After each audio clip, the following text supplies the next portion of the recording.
인생의 음지와 양지라는 제목으로 말씀을 나누기 전에 동영상을 보시겠습니다. 세월호와 관련된 동영상인데요.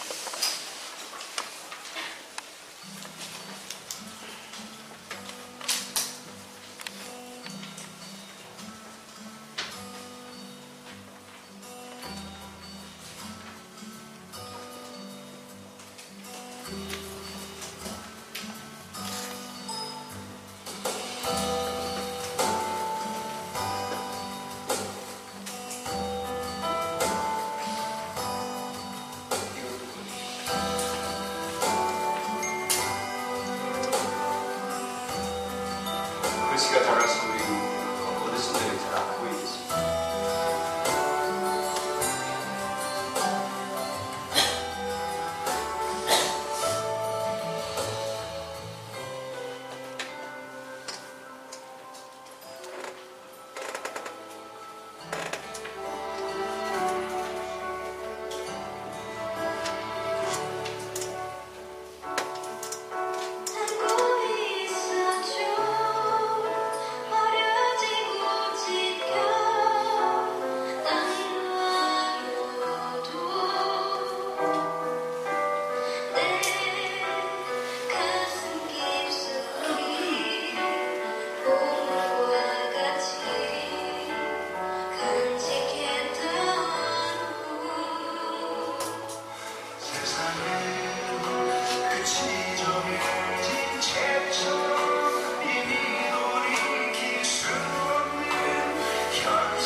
사월은 잔인한 달.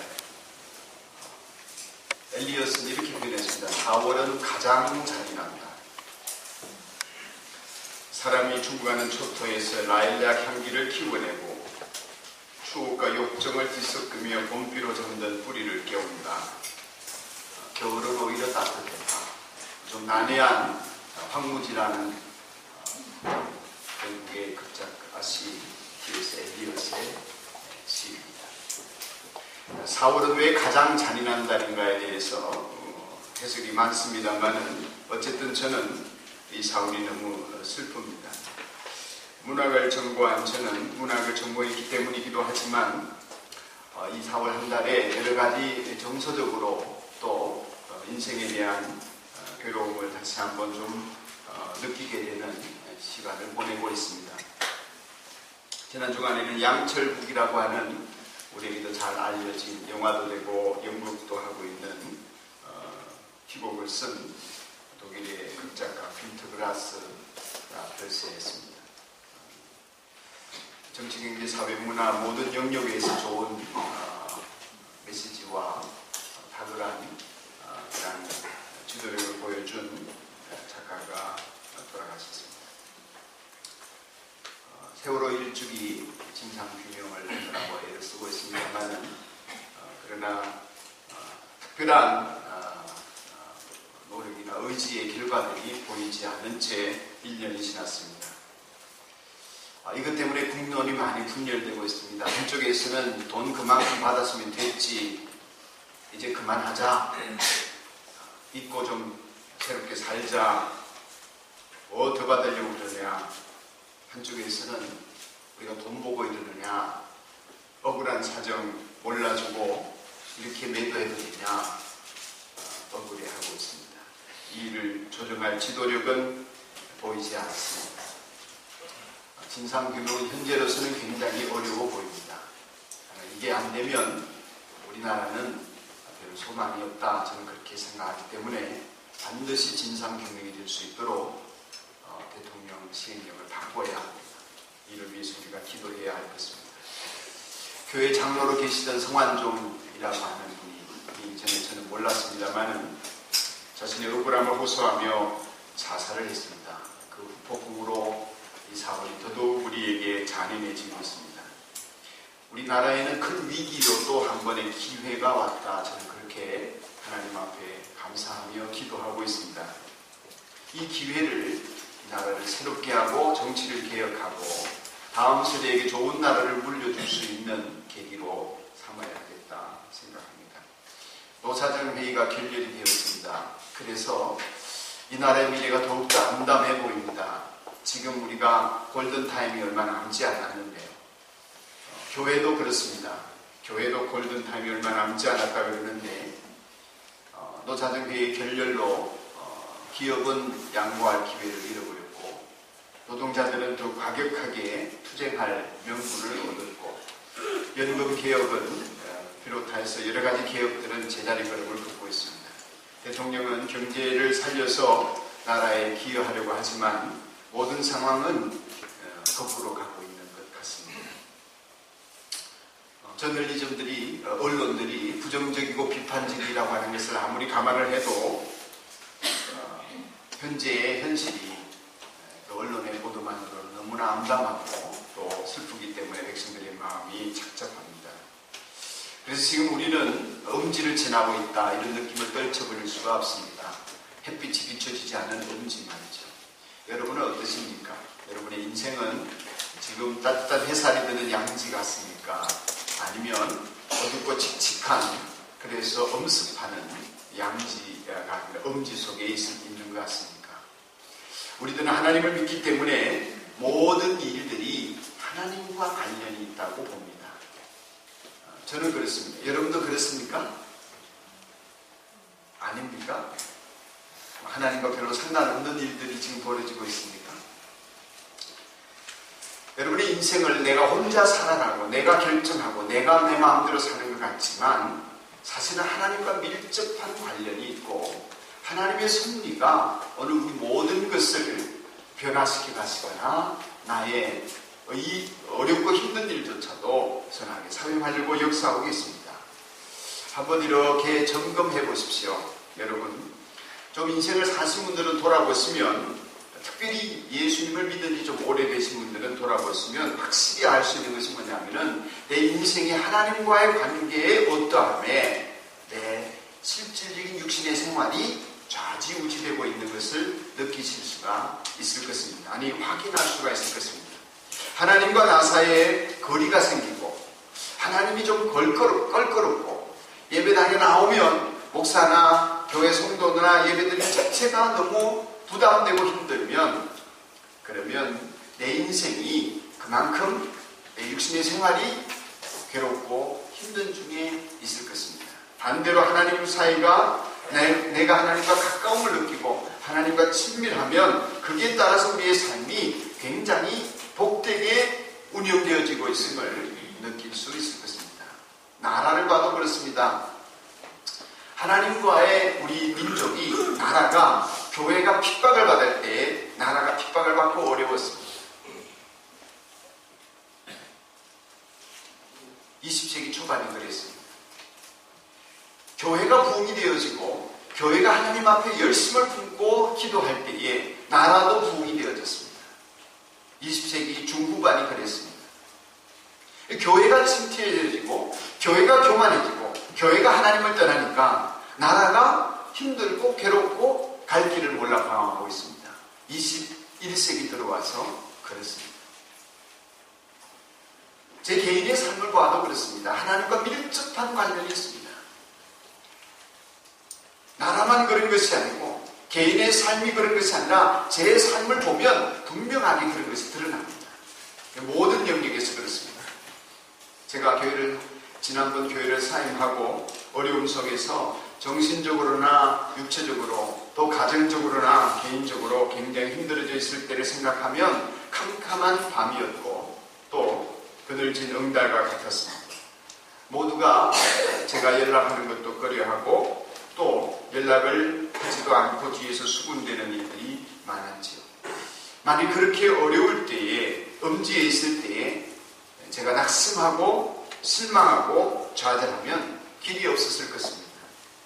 그럴 때 그 엄지 속에서 그 위기 때에 하나님과의 관계를 점검하고 하나님이 나를 어떻게 다루시는지를 깊이 생각하고 사람들의 반응이나 판단, 평가가 아니라 하나님 앞에서의 내 모습이 어떤지를 돌아보며 회개하는 기회를 가지는 것이 제게는 은혜였고 또 다른 하나님의 축복을 받을 수 있는 기회가 생길 수가 있었다고 생각합니다.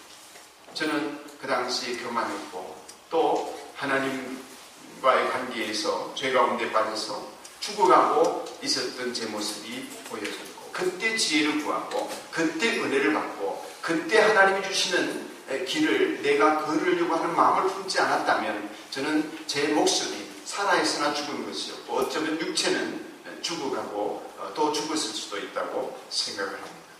하나님은 그 엄지 속에서 그 어둠 속에서 위기 속에서 지혜를 얻게 하셨고 하나님의 길을 걷도록 축복해 주셨습니다. 오늘 말씀을 보면 그래서 우리에게는 돈도 필요하고 세상을 살아가는 처세술도 필요하고 둘 다가 다 중요합니다만은 오늘 말씀은 돈보다는 지혜가 더 중요하다고 이렇게 표현하고 있습니다. 같이 한번 읽겠습니다. 시작. 돈이 사람을 도와주되 지혜도 사람을 도와준다. 그러나 지혜를 비웃지 않는 지식이 더 좋은 까닭은 지혜가 그 사람의 목숨을 살려주기 때문이다. 아멘. 아멘. 돈이 사람을 보호합니다. 맞습니다. 그래서 성완종 씨는 그 돈으로 자기가 보호받고자 애를 썼습니다. 돈이 사람을 보호하듯이 지혜도 사람을 보호합니다. 근데 성완종 씨는 돌아가신 분에 대해서 얘기해서 죄송합니다만은 돈으로 문제를 해결하려고 했지 하나님이 주시는 지혜로 문제를 해결하려고 하지 않았던 것 같습니다. 그래서 그는 목숨을 잃어버리고 말았습니다. 지혜가 그 사람의 목숨을 살려주기 때문에 우리는 하나님으로부터 오는 지혜를 구해야 합니다. 아멘. 인생의 엄지에 있을수록 그늘진 곳에 있을수록 위기를 만날수록 이 나라의 지도자들은 하나님이 주시는 기회를 하나님이 주시는 지혜를 살려야 그 목숨이 살고 이 나라가 살 수 있다고 저는 확신합니다. 이스라엘 백성들을 보면 이게 너무나 분명합니다. 구약의 역사를 보면 이스라엘 역사는 하나님을 믿는 자의 역사였습니다. 우리도 하나님을 믿는 자입니다. 하나님을 믿는 자의 역사는 곧 하나님을 예배하는 역사고 하나님을 믿는 자의 역사는 곧 하나님을 예배하는 성전의 역사였습니다. 그래서 이스라엘 백성들이 하나님이 계시는 성전, 성막을 위해서 얼마나 아름답게 무릎을 꿇고 주님 중심으로 나아갔는지에 따라서 그들의 인생이 달라졌습니다. 그들이 하나님을 예배하는 성전 중심으로 모이기를 힘쓰고 그 성전 안에서 무릎을 꿇기를 힘쓰고 그 성전을 아름답게 가꾸기를 힘쓸 때 다윗의 시대라든지 모세의 시대에 그들은 하나님 앞에서 큰 은총과 복을 입었고 나라 전체가 강성하고 부유했습니다. 어떻게 하든지 예배 중심으로 그들이 모여들었기 때문에 그렇습니다. 주변 나라들은 고개를 숙였고 부러워했습니다. 그런데 반대로 하나님의 성막을 소홀히 여기고 지어놓은 성전 안에서 하나님을 예배하기보다는 우상을 섬기듯이 하나님을 섬기고 또 성전을 돌보는 이가 없고 무릎 꿇는 이가 없고 성전의 제사장들이 굶주리고 배고파하게 되었을 때에 이스라엘 백성이 딴 곳에 마음을 빼앗겨 살 때에 외세 침입이 있었고 농사에 재해가 닥쳤고 그들은 포로로 잡혀갔고 열심히 일을 했으나 소득이 없었습니다. 우리 믿는 사람들의 생활이 그래서 신앙 중심이 되고 우리나라의 역사가 하나님 중심으로 흘러가도록 예배 중심, 성전 중심으로 모였던 이스라엘 백성들처럼 우리가 하나님 중심으로 나아가지 않으면 이 나라에 우리의 목숨을 살려줄 지혜로운 사람들이 그 영향력을 발휘하기가 힘든 것입니다. 그렇기 때문에 여러분의 인생살이의 지금 엄지에 있다. 지금이 내가 여기 솔로몬이 전도서의 14절에서 표현한 것처럼 어려운 때다. 이렇게 생각되어진다면 깊이 생각하면서 내가 소원한 일을 해롭다고 갖지 않는 것은 없는가? 내가 하나님 관계에서 내가 하나님 앞에 소원하고 다짐했지만 내 마음, 내 형편, 내 기분 따라서 내가 포기하고 그만둔 일은 없는가? 만일에 있다면 돌이키고 지혜를 구하십시오. 여러분이 믿고 난 후에 이스라엘 백성들이 출애굽을 해서 홍해를 건넌 다음에 광야를 지날 때 그들의 신앙생활, 하나님과의 관계가 문제에 따라서, 하나님과의 관계에 따라서 저들의 인생이 행불행이 달라진 것처럼 여러분이 믿고 난 후에, 세례받은 후에, 교회를 나오고 난 다음에, 홍해를 건넌 후에 여러분이 하나님과 어떤 관계에 있는지를 살펴보고 돌아보십시오. 기도하지 않고 무릎 꿇지 않고 하나님과의 관계를 소홀히 할 때에 내 가정, 내 자녀, 내 인생, 내 건강, 나의 물질 어떠한가? 똑같이 예배당에 예배드리러 나오고, 그래서 성경도 있는 만큼 읽고 봉사도 하는 것 계속하고 있는데 그 속에서 하나님의 역사가 보이지 않고 나타나지 않는다면 여러분 자신을 한번 돌아보십시오. 내가 지금 하나님이 지혜를 깨우쳐 아는 지식, 지혜를 깨우쳐 내 인생에 살아갈 길들을 열어주시는 은혜의 자리에 있도록 기도해보세요. 이스라엘 역사뿐만 아니라 솔로몬을 보면 더 선명합니다. 솔로몬은 여러분 복이 넘쳐서 탈이었던 사람입니다. 그에게는 복이 넘쳐서 탈이었습니다.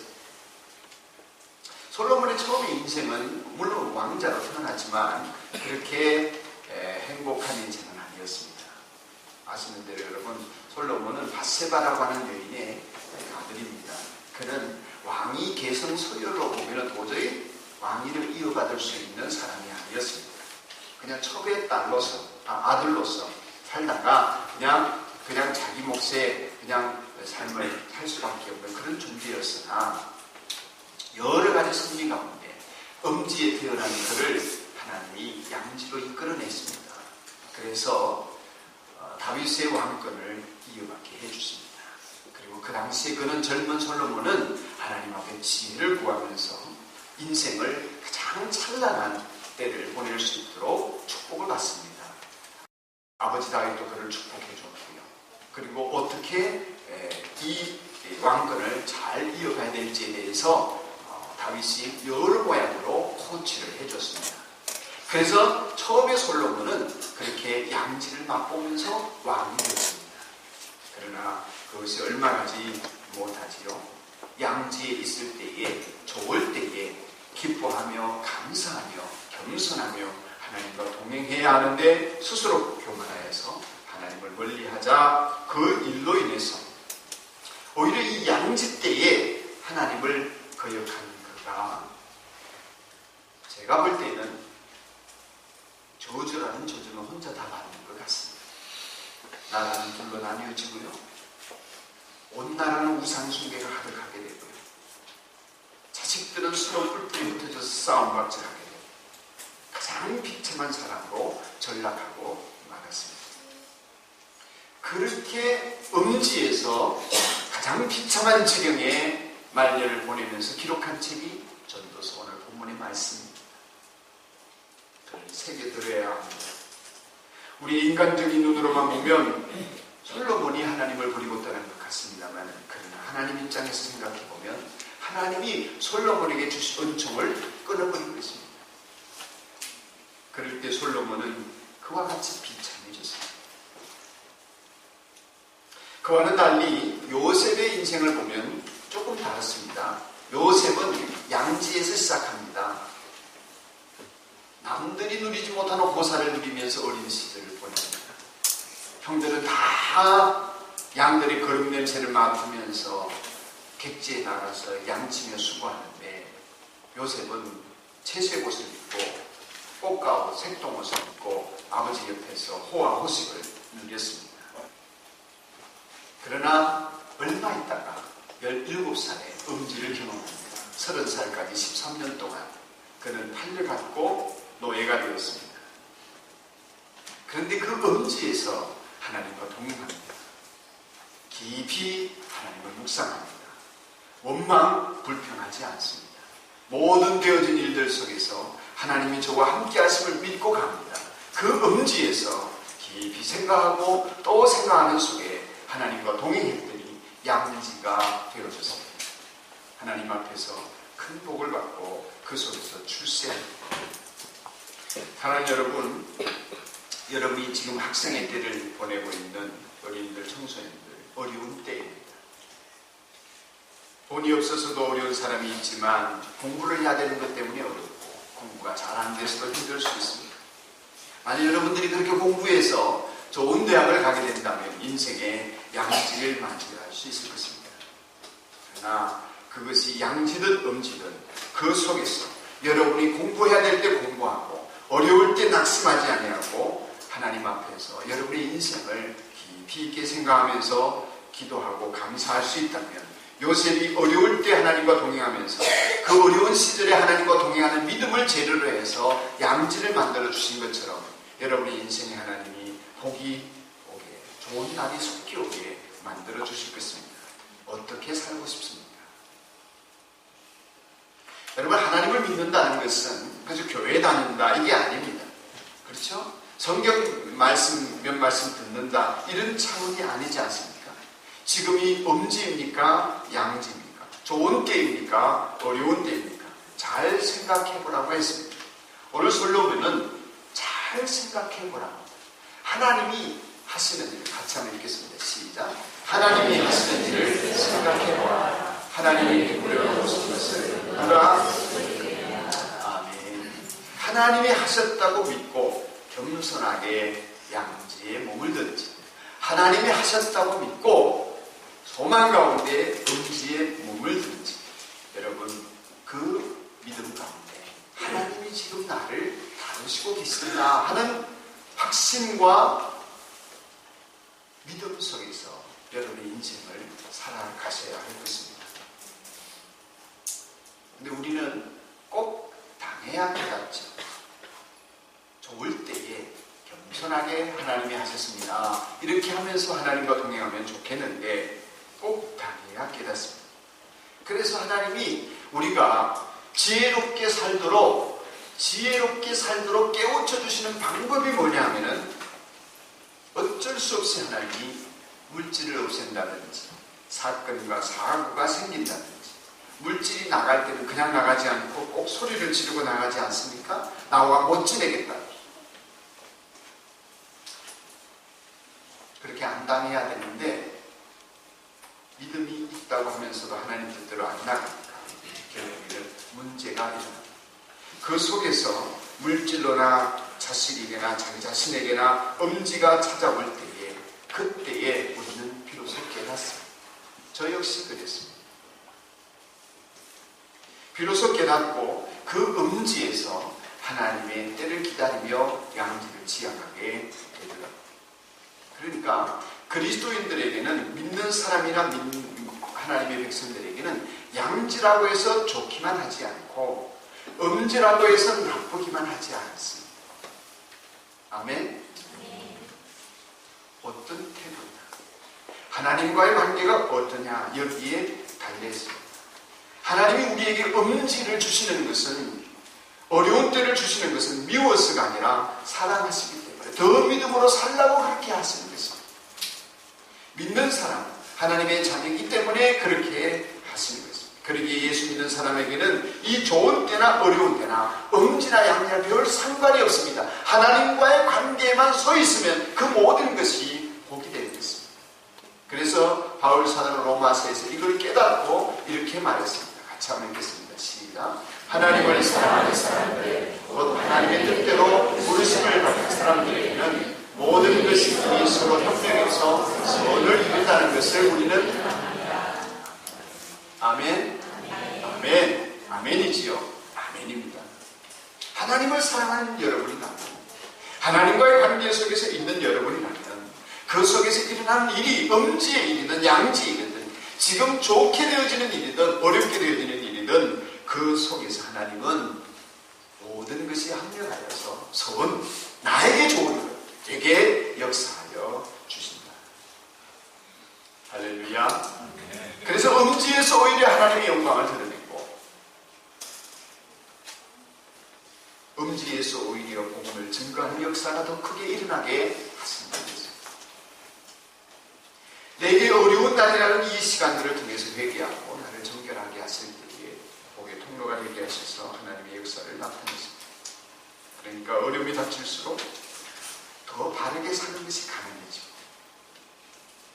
어려움이 닥칠수록 더 진지하게 내 인생을 돌아보고 회개하는 것이 가능해지고, 어려움이 닥칠수록 더 작은 것 하나라도 소중히 여기면서 밥 한 술 먹는 것, 물 한 잔 마시는 것, 내가 다리 두 다리로 걸어 다닐 수 있는 것, 그런 것들을 더 소중하게 여기면서 진리를 가까이 하게 하시고 감사하게 하시고. 그러니 여러분, 어려운 때라고 낙심하지 마시고 양지라고 교만하지 마시기를 축복합니다. 어떤 사람이 회사를 잘 다니다가 뜻하지 않게 잘렸습니다. 실직을 하게 되었는데 낙심을 해서 그저 어떻게 하나 하던 중에 또 왼손을 다쳐가지고 한쪽 손을 못 쓰게 되었습니다. 그러던 중에 어떤 일이 얽혀가지고 감옥을 갔습니다. 별일 안 했는데 감옥을 가게 됐습니다. 그 인생이 그렇게 비참할 수가 없는 거예요. 그 와중에 그가 감옥에서 다른 걸 안 하고 할 게 없으니까 글을 쓰기 시작했어요. 그래서 그 음지에 있는 음습한 감옥에서 글을 쓰기 시작해서 훌륭한 작품을 남게 되었는데 그 작품이 돈키호테예요. 방금 말씀드린 사람은 스페인의 유명한 작가인 세르반테스.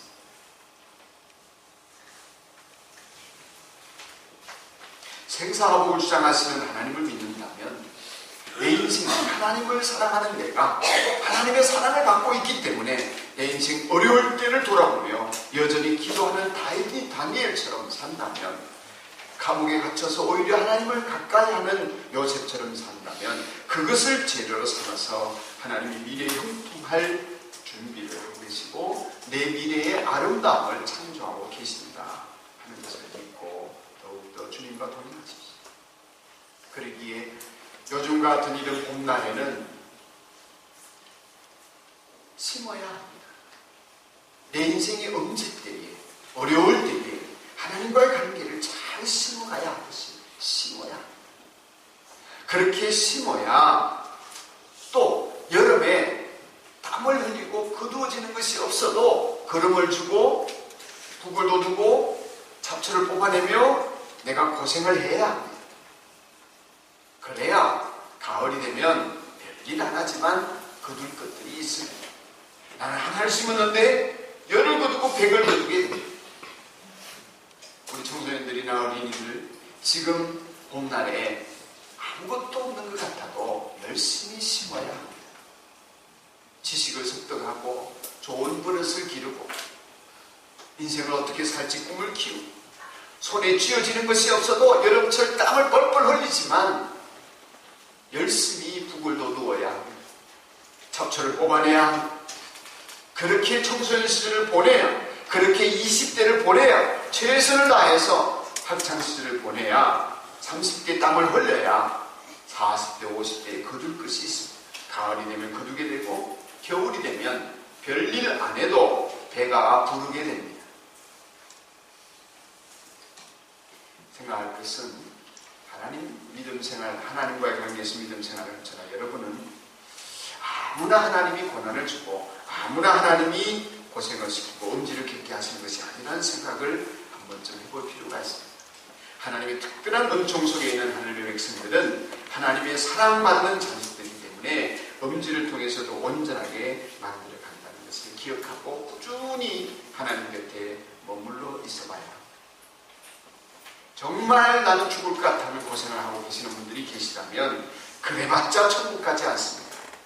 죽어봤자 하나님 나라에 가는 것이니까 좀 배짱을 가지고 부드럽고 여유있게 자신감 있게 자기 인생을 살아가기를 다짐하십시오.